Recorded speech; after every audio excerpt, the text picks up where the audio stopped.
देखिए, सबसे बड़ी चीज थी कि अशोक गहलोत के राज में जब पेपर लीक हुआ था तो उस पेपर लीक का मुद्दा जो था वो न सिर्फ देश में बल्कि पूरे हिंदुस्तान में राजस्थान एक पेपर लीक में एक पर्याय बन चुका था कि राजस्थान में किस तरीके से हर परीक्षा का पेपर लीक होता है।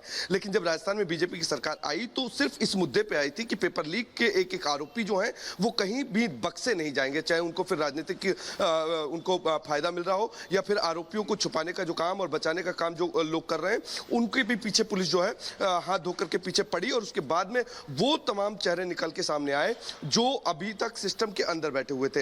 ऐसा ही परीक्षा पेपर लीक जब हुआ था उसका मुद्दा न सिर्फ राजस्थान में बल्कि हिंदुस्तान में उछला था। प्रधानमंत्री नरेंद्र मोदी ने अपने रैलियों में भी उसका जिक्र किया था और ये श्योरिटी दी थी कि जो भी पेपर लीक में या पेपर माफिया हैं उनको सिस्टम के अंदर से बाहर लेकर के आएंगे, बेनकाब करेंगे। और यही काम किया है जब सरकार आई है। तो एसओजी के आईजी वीके सिंह ने जब पीएचक्यू आरपीए में जब ट्रेनिंग जो ले रहे थे, जो एसआई ट्रेनिंग ले रहे थे, उन सब इंस्पेक्टर्स को ढूंढ के निकाला और 15 ऐसे प्रशिक्षु लोग थे, सब इंस्पेक्टर थे, जिनको न सिर्फ बाहर निकाला बल्कि उस सिस्टम में से निकाल के पेपर माफियाओं के बारीकी पिन पॉइंट पर जो जानकारी मिली थी उन जानकारियों के तहत इन तमाम लोगों को निकाल के बाहर निकाल के आए। यानी कि 15 आरपीए में जो ट्रेनिंग ले रहे थे प्रशिक्षु सब इंस्पेक्टर, उनको अभी हिरासत में लिया है, पूछताछ जारी है और इनसे अब जानकारी ये जुटाई जाएगी कि कितने और बड़े नाम जो हैं वो इस सिस्टम में पूरे में शामिल हैं, कितने लोगों ने पेपर को लीक कराया था, कितने लोगों ने पेपर को फॉरवर्ड किया था, कितने लोगों ने पेपर को बेचा था, कितने लोगों ने पेपर को सॉल्व करके परीक्षा पास की थी। तो ये तमाम वो सवाल है। ये देखा जा रहा है, यानी कि अमरदीप, जब से यहां पर ये देखा जा रहा है कि परिवर्तन हुआ है सरकार में, तो यहां पर पेपर लीक मामले में भी अब परिवर्तन देखने को मिल रहा है। और एक और बड़ी खबर सामने आ रही है, रुक करते हैं बड़ी खबर का। 7 राज्यों के 17 ठिकानों पर एनआईए की रेड जारी है।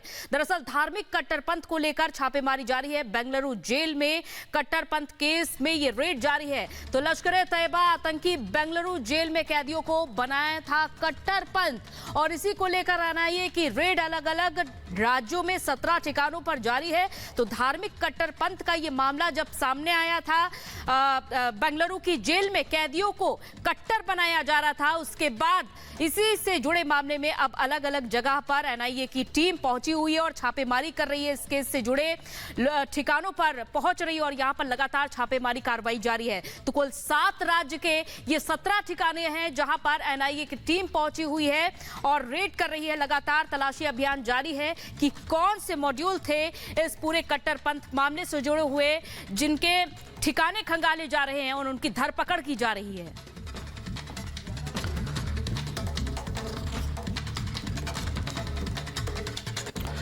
और इस बीच एक और बड़ी अपडेट आप तक पहुंचा दें। उत्तर प्रदेश से बड़ी अपडेट आप तक पहुंचाने जा रहे हैं कि योगी कैबिनेट का आज विस्तार होना है। किसे किसे मौका मिलेगा ये देखना होगा कि योगी के कैबिनेट में किस किस को मौका मिलता है। अगले 5 बजे ये विस्तार होगा। दरअसल एक बड़ी बैठक होनी है जिसके बाद मंत्रिमंडल विस्तार होगा। सबसे बड़ी जानकारी ये निकलकर सामने आ रही है कि ओपी राजभर को भी मंत्री पद दिया जा सकता है। सुभाषपा के अध्यक्ष ओपी राजभर, जिन्हें मंत्री पद दिया जा सकता है। बड़ी जानकारी आप तक पहुंचा दे। इतना ही नहीं, दारा सिंह चौहान और रालोद को भी सरकार में जगह दी जा सकती है। तो आज विस्तार होना है कैबिनेट का। योगी कैबिनेट विस्तार पर सबसे ज्यादा नजर आज रहने वाली है। तो ये बड़ी जानकारी हम आप तक पहुंचा रहे हैं। सुभाषपा अध्यक्ष ओम प्रकाश राजभर, पूर्व मंत्री दारा सिंह चौहान को सरकार में जगह मिल सकती है।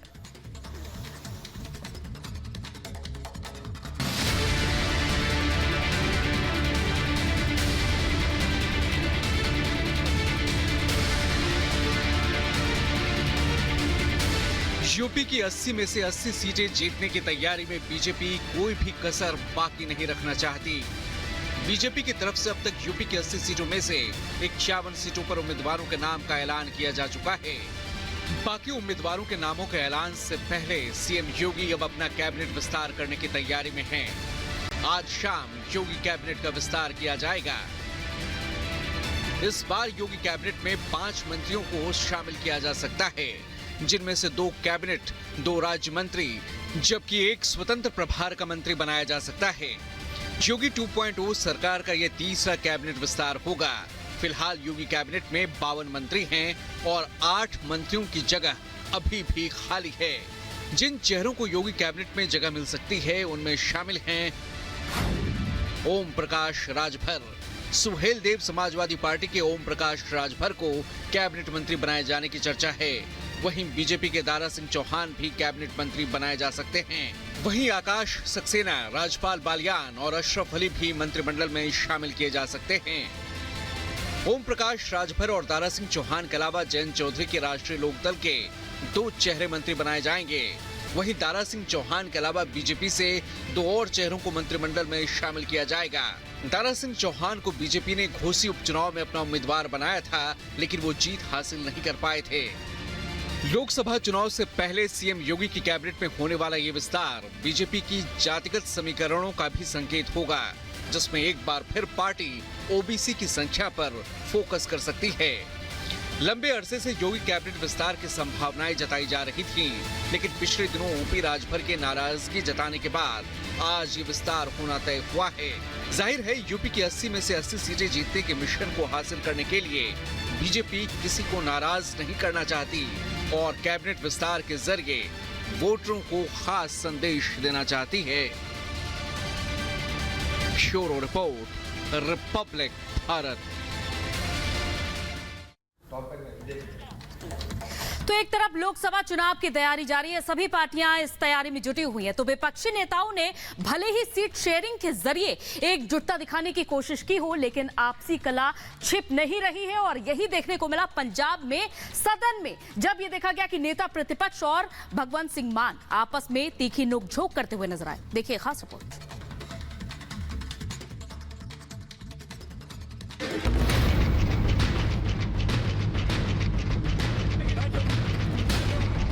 लोकसभा चुनाव से इंडी गठबंधन में एकता का संदेश देने का प्रयास भले ही किया जा रहा हो, लेकिन अंदर खाने राज्यों में कहीं न कहीं इसका विरोध हो रहा है। तो कुछ लोग विद्रोह कर रहे हैं। कुछ ऐसा ही माहौल आज पंजाब विधानसभा में देखने को मिला, जब सदन में नेता प्रतिपक्ष प्रताप सिंह बाजवा और मुख्यमंत्री भगवंत मान के बीच तीखी बहस देखी गई। दोनों में चल रही नोकझोंक इतनी बढ़ गई कि कांग्रेस और आम आदमी पार्टी के नेताओं के बीच हाथापाई की नौबत आ गई।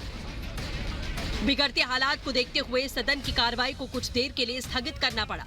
कुछ देर के बाद कार्रवाई शुरू हुई तो कांग्रेस विधायकों ने मुर्दाबाद के नारे लगाने शुरू किए। कांग्रेस विधायक और विपक्ष के नेता प्रताप सिंह बाजवा कहते हैं कि आदमपुर से हमारे दलित विधायक सुखविंदर सिंह कोटली ने दलित सीएम बनाने के वादे के बारे में पूछा और नारे लगाए। सीएम पास हो गए। उन्होंने तंज कसते हुए कहा कि उन्हें दौरे पड़ रहे हैं। सीएम मान पंजाब की संस्कृति भूल गए हैं। हम भगवंत मान का इस्तीफा मांगते हैं। भगवंत मान जहां से भी संसद का चुनाव लड़ेंगे, मैं उनके खिलाफ चुनाव लड़ूंगा। वो तंज कस रहे थे और सभी को मौखिक रूप से गाली दे रहे हैं। हम भगवंत मान का इस्तीफा चाहते हैं। जब गर्मी चल रही थी तो सीएम ने मुझे कहा अब मैं इलेक्शन लड़ूंगा, मेरे सामने लड़ोगे? मैंने कहा आप जहां से पंजाब से लड़ोगे मैं आपके खिलाफ लड़ूंगा। ओपनली उनके चैलेंज को मैंने कबूल किया और ये बात हमारी पार्टी के सीनियर लीडर्स की तरफ से ये आई है कि जहां भी भगवंत मान इफ ही कंटेस्ट पार्लियामेंट, जहां से लड़ेगा I will fight against him. इसके बाद मुख्यमंत्री भगवंत मान गुस्से में आ गए। उन्होंने कहा कि अगर वो बोलेंगे तो विपक्ष वॉकआउट कर जाएगा। इसके बाद खुद भगवंत मान ने विधानसभा अध्यक्ष को कहा कि सदन में अंदर से ताला लगा दिया जाए, ताकि जब वो बोले तो विपक्ष के लोग बाहर ना जा सके।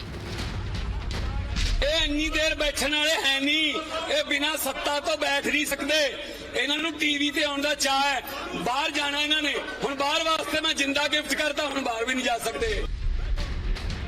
पंजाब विधानसभा में आज हुई तीखी नोकझोंक पर कांग्रेस विधायक और विपक्ष के नेता प्रताप सिंह बाजवा ने भगवंत मान पर गंभीर आरोप लगाए। बाजवा ने कहा कि सीएम ने कहा कि अगर कांग्रेस सुनना नहीं जानती, इसीलिए विधानसभा के दरवाजे अंदर से बंद कर लेने चाहिए। क्या हम मजदूर हैं?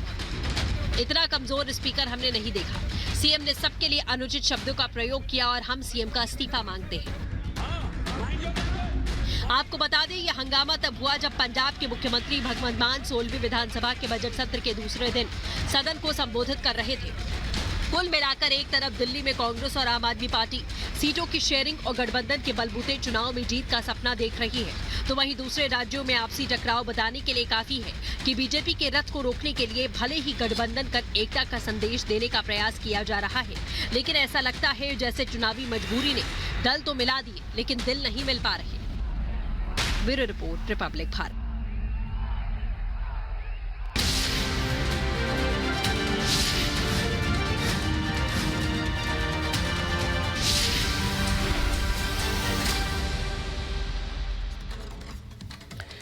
प्रधानमंत्री नरेंद्र मोदी मिशन 2024 में जुटे हुए हैं। प्रधानमंत्री नरेंद्र मोदी ने मैं हूं मोदी का परिवार नारा दिया है, जिसके बाद हर जगह मैं हूं मोदी का परिवार की गूंज सुनाई दे रही है। दिल्ली में मैं हूं मोदी का परिवार के पोस्टर लगा दिए गए। देखिए हमारे संवाददाता की एक खास रिपोर्ट।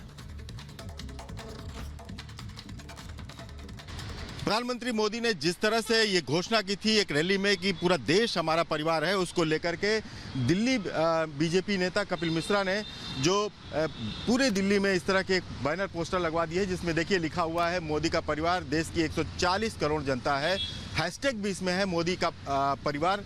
और आप देखिए कि इसमें नीचे जो तंज कसे गए हैं उसमें साफ तौर पे लिखा गया भ्रष्टाचारी गठबंधन, जिसमें लालू के बच्चों के लिए, सोनिया के बच्चों के लिए, पवार के बच्चों के लिए, मुलायम के बच्चों के लिए, फारूक अब्दुल्ला के बच्चों के लिए, करुणानिधि के बच्चों के लिए, बादल के बच्चों के लिए। और दूसरी तरफ जो है वो मोदी जी हैं जो देश के बच्चों के लिए काम करते हैं और देश के बच्चों के लिए हैं। तो ये बैनर पोस्टर जो है वो दिल्ली बीजेपी के उपाध्यक्ष कपिल मिश्रा की तरफ से लगाया गया है। और ये हर चौराहों पर ये बड़े बड़े पोस्टर लगाए गए हैं, जिसमें कि प्रधानमंत्री मोदी की तस्वीर है। और जो अभी बीजेपी अपना एक अभियान चला रही है कि वो मोदी का परिवार है, तमाम जो बीजेपी के सभी नेताओं ने अपना प्रोफाइल में लिख दिया है कि वो मोदी के परिवार के लोग हैं। इसी को देखते हुए ये पोस्टर लगाए गए हैं, जिसमें संदेश के साथ साथ कटाक्ष भी किया गया है उन लोगों पर जिन लोगों ने मोदी के व्यक्तिगत हमला किया था मोदी पर और उनके परिवार पर सवाल उठाया था। वीडियो जर्नलिस्ट संजीव के साथ अखिलेश राय, रिपब्लिक भारत।